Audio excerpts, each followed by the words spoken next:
Assalamualaikum warahmatullahi wabarakatuh. Semoga teman-teman dalam keadaan sehat walafiat semuanya. Kami dari kelompok 12, mata kuliah Pemikiran Tafsir Modern dan Kontemporer akan menjelaskan mengenai Nasaruddin Umar, di mana pada pembahasan kali ini kita akan membahas bagaimana biografi beliau, bagaimana latar belakang pemikiran beliau, dan bagaimana pemikiran Nasaruddin Umar. Nah, yang pertama yaitu mengenai biografi Nasaruddin Umar. Nasaruddin Umar adalah cendekiawan Islam di Indonesia yang sampai saat ini kiprahnya masih kita rasakan. Nah, beliau adalah imam besar Masjid Istiqlal Indonesia. Nah, beliau lahir di Ujung Bone, Sulawesi Selatan pada tanggal 23 Juni 1959 atau 61 tahun yang lalu. Rekam jejak pendidikan Nasaruddin Umar, beliau ketika SD itu di tempatnya sendiri, yaitu di Ujung Bone, Sulawesi Selatan. Kemudian setelah itu beliau nyantri, tepatnya di Pondok Pesantren As-Adiyah Pusat Sengkang, Wajo, Sulawesi Selatan, di mana beliau mengenyam pendidikan di sana selama 6 tahun, yaitu 3 tahun masa SMP dan 3 tahun masa SMA. Setelah itu beliau melanjutkan ke IAIN Alauddin, di mana beliau di situ menyelesaikan S1-nya, kemudian untuk S2 dan S3 beliau melanjutkan di IAIN Syarif Hidayatullah Jakarta dengan mengambil judul tesis perspektif gender dalam sebuah prestasi yang pernah beliau dapatkan, yaitu ketika beliau menyelesaikan studi S3-nya, beliau mengikuti program PhD di salah satu universitas di Kanada. Selain itu juga beliau mengikuti program di Belanda, London, dan Washington DC. Nah, beliau pada saat ini menjadi imam besar Masjid Istiqlal, yang sebelumnya beliau juga pernah menjadi wakil Menteri Agama pada saat kepemimpinan Presiden Susilo Bambang Yudhoyono. Mungkin hanya itu yang dapat disampaikan mengenai biografi Nasaruddin Umar. Selanjutnya akan kita bahas mengenai bagaimana latar belakang pemikiran Prof. Nasaruddin Umar. Kita lanjut pada bahasan yang berikutnya, yaitu mengenai latar belakang pemikiran Nasaruddin Umar. Nah, di sini dalam perspektif teologi feminis ada beberapa faktor yang mempengaruhi pembentukan anggapan stereotip terhadap perempuan. Faktor yang pertama, anggapan yang pertama yaitu perempuan tercipta hanya untuk melengkapi hasrat dan keinginan laki-laki. Kemudian anggapan yang kedua yaitu perempuan tercipta dari tulang rusuk Nabi Adam ini. Kemudian dari sini memposisikan perempuan sebagai makhluk yang lebih rendah daripada laki-laki. Kemudian anggapan yang ketiga yaitu karena rayuan perempuan, karena godaan perempuanlah yang menjadi penyebab Adam terusir dari surganya Allah. Dan dari cerita-cerita itu tadi kemudian memunculkan sebuah konsep dosa warisan yang kemudian dibebankan kepada perempuan.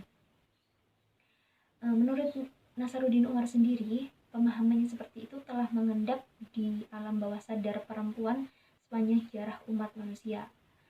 Hal ini yang menyebabkan suatu hambatan, menjadi penghambat untuk mengembangkan penafsiran yang ekwal. Nah, selain dari beberapa faktor tadi itu, pemahaman teologi yang seperti itu juga telah diturunkan kepada dalam tradisi budaya ajaran agama lain, seperti halnya dalam Nasrani, dalam budaya Yahudi, dan lain sebagainya. Nah, berangkat dari hal itu, kemudian Nasaruddin Umar di sini ingin mencoba menguraikan dan menjelaskan bahwa pemahaman atau konstruk pemikiran yang seperti itu dapat diminimalisir dengan mengidentifikasi dan memilah ayat-ayat yang berkenaan dengan gender. Karena yang seperti kita tahu, Al-Quran itu mengalami pengembangan yang cukup signifikan dari masa ke masa, karena memang Al-Quran sendiri yang multi interpretasi, jadi berpotensi untuk ditafsirkan melalui beberapa teori. Seperti halnya di sini ketika ada sebuah penafsiran yang kemudian malah terkesan bias gender dan diskriminatif terhadap perempuan, itu menjadi suatu hal yang sangat disayangkan. Contohnya saja seperti dalam Quran Surah An-Nisa ayat 1 di sini, para mufasir klasik sepakat mengartikan kata nafsu di sini sebagai Nabi Adam. Yang kemudian dari Nabi Adam itu Allah ciptakan seorang perempuan, yaitu Sayyidah Hawa, yang kemudian menjadi istri dari Nabi Adam sendiri. Nah, kemudian penafsiran yang seperti ini memunculkan pandangan yang superior terhadap laki-laki dan malah menyudutkan perempuan, menyebut perempuan sebagai makhluk kelas kedua, seperti itu. Kemudian dalam penafsiran Quran Surah An-Nisa ayat 34 juga di sini para mufasir klasik sepakat bahwa lafaz qawamun itu diartikan sebagai pemimpin, pelindung, penguasa, penanggung jawab, dan lain sebagainya. Nah, argumennya seperti itu dijadikan landasan legitimasi terhadap tugas kepemimpinan laki-laki atas perempuan. Nah, ketika muncul penafsiran-penafsiran yang terkesan diskriminatif terhadap perempuan ini, Nasaruddin Umar menanggapi dengan menyatakan bahwa sebenarnya misi pokok Al-Quran adalah membebaskan segala macam diskriminasi dan penindasan. Oleh karena itu, ketika ada penafsiran yang menghasilkan bentuk penindasan dan ketidakadilan, maka penafsiran tadi perlu untuk ditelisik ulang, karena pada dasarnya Allah sendiri tidak membedakan antara perempuan dan laki-laki. Jadi ada yang menyebut penafsiran seperti itu muncul karena dipengaruhi beberapa faktor, misal dari sosial, budaya, kemudian kecenderungan politik, ataupun dari faktor psikologi si pengarang itu tadi. Nah, kemudian di sini Nasaruddin Umar mencoba untuk menggali makna di balik teks dengan mempertimbangkan keadilan terhadap perempuan. Nah, jika disimpulkan, penelitian yang dilakukan oleh Nasaruddin ini muncul karena kegelisahan beliau sebagai seorang cendekiawan muslim, gelisah terhadap problematika yang muncul dan marak di antara kalangan umat Islam, terlebih mengenai persoalan gender. Nah, jadi jika ditarik garis besar, maka permasalahan gender ini tertumpu pada dua hal, yaitu yang pertama, tumpang tindihnya pemahaman masyarakat mengenai konsep gender itu sendiri. Kemudian yang kedua adalah pemahaman atau penafsiran agama yang terkesan bias gender. Sekian penjelasan dari saya, kemudian akan dilanjutkan oleh rekan saya. Terima kasih. Selanjutnya adalah pemikiran tentang Nasaruddin Umar. Nah, ambiguitas antara gender dan biologis itu terjadi karena kesalahpahaman terhadap istilah gender. Genetis dan seks adalah dua pensifatan jenis kelamin secara biologis, seperti laki-laki yang memiliki penis dan sperma, sedangkan perempuan memiliki alat reproduksi. Ini merupakan kodrat yang melekat selamanya dan tidak dapat dipertukarkan satu sama lain. Sedangkan yang berkaitan dengan gender adalah melakukan suatu pekerjaan, hak seorang untuk memilih waktu, tempat, dan jenis pekerjaan. Menurut Nasaruddin Umar, perbedaan secara genetis antara laki-laki dan perempuan perlu dibahas secara lebih cermat dan hati-hati, karena kesimpulan yang keliru mengenai hal ini tidak saja berdampak pada persoalan sains semata, tetapi juga mempunyai dampak lebih jauh kepada persoalan kemanusiaan. Dengan menyimpulkan bahwa laki-laki dan perempuan berbeda secara genetis tanpa memberikan penjelasan secara tuntas, maka kesimpulan tersebut dapat dijadikan legitimasi terhadap realitas sosial yang memperlakukan laki-laki sebagai jenis kelamin utama dan perempuan sebagai jenis kelamin kedua. Di dalam Al-Quran, menurut Nasaruddin Umar, terdapat istilah-istilah yang menunjuk pada kategori seksual biologis pada satu sisi. Sedangkan pada sisi yang lain, ada istilah-istilah yang justru menunjuk pada konsepsi gender. Muatan kedua istilah itu jelas berbeda, namun seringkali dikaburkan dan dicampur adukan, bahkan diidentikan ketika memahami dan menafsirkan Al-Quran. Penafsiran bias gender menurut Nasaruddin Umar dipengaruhi oleh banyak faktor. Di antara beberapa faktornya adalah yang pertama, belum jelasnya perbedaan antara seks dan gender dalam mendefinisikan peran laki-laki dan perempuan. Yang kedua, pengaruh cerita Israiliyat. Yang ketiga, penafsiran yang digunakan banyak mengacu pada pendekatan tekstual, bukan pendekatan kontekstual.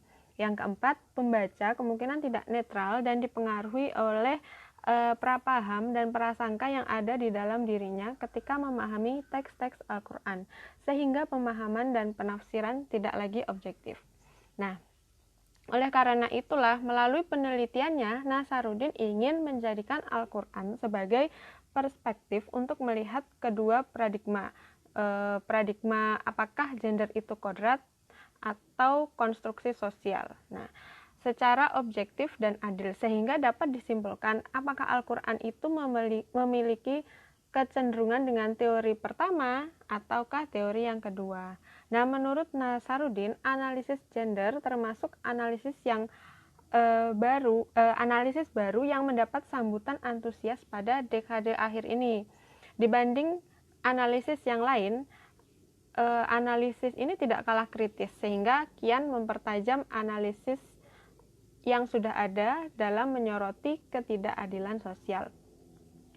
Nah, beberapa teori yang ada tentang gender diantaranya adalah yang pertama, teori psikoanalisa yang beranggapan bahwa peran dan relasi gender ditentukan oleh dan mengikuti perkembangan psikoseksual, terutama dalam masa Pelic stage, yaitu suatu masa ketika seorang anak mulai mengidentifikasi jenis kelamin yang dimilikinya dengan jenis bapak atau ibunya. Kemudian ia memilih peran berdasarkan identifikasi jenis kelamin tersebut.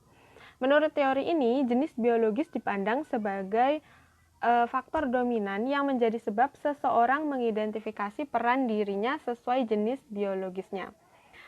Yang kedua, teori fungsional struktural yang berpandangan bahwa pembagian peran dan fungsi laki-laki dan perempuan dikonstruksi sedemikian rupa demi menjaga keutuhan, harmonisasi, dan stabilitas masyarakat tertentu, bukan untuk kepentingan kompetisi, apalagi rivalitas antara laki-laki dan perempuan yang justru akan dapat membahayakan keutuhan masyarakat. Yang ketiga, teori konflik. Teori konflik ini beranggapan bahwa konsepsi gender sepenuhnya dibentuk oleh budaya masyarakat. Oleh karenanya, marginalisasi perempuan yang tenggelam di bawah hegemoni laki-laki adalah bentuk penindasan. Jadi, gender bukanlah kodrat ilahi. Ia sepenuhnya konstruk manusia yang sangat boleh untuk dikonstruksi dan dibangun ulang sesuai kebutuhan, situasi, dan kondisi. Yang keempat adalah teori-teori feminis. Teori-teori feminis ini mencoba mengkritisi dan menyuarakan suara perempuan yang selama ini dapat dimarginalkan dengan tenggelam dalam dominasi laki-laki. Menurut Nasaruddin, dalam teori feminis ini suaranya masih beragam, yang terkadang tidak sama persepsi dan orientasinya. Bahkan karena saking semangatnya membela perempuan sehingga terkesan muncul juga wacana-wacana yang utopis dan sama sekali tidak realistis di tengah kehidupan yang pada kenyataannya memang masih didominasi laki-laki. Yang kelima, teori sosiologis biologis yang berpandangan bahwa yang menyebabkan hegemoni laki-laki adalah dipengaruhi faktor biologi dan juga sosial budaya. Fungsi reproduksi, yaitu proses hamil, melahirkan, dan menyusui, itu memang membuat langkah perempuan lebih lambat dari laki-laki. Sedangkan hormon testosteron yang ada pada laki-laki justru membuat laki-laki mampu lebih cepat, agresif, dan juga progresif. Namun di antara teori-teori yang sudah tadi disebutkan, menurut Nasaruddin belum ada yang melibatkan agama. Nah, menurut Nasaruddin Umar, Al-Quran sangat konsisten menggunakan term-term tertentu untuk menunjukkan fenomena dan identitas gender yang berbeda satu sama lain. Beberapa prinsip kesetaraan gender menurut Nasaruddin Umar adalah yang pertama, laki-laki dan perempuan sama-sama sebagai hamba dan khalifah di bumi.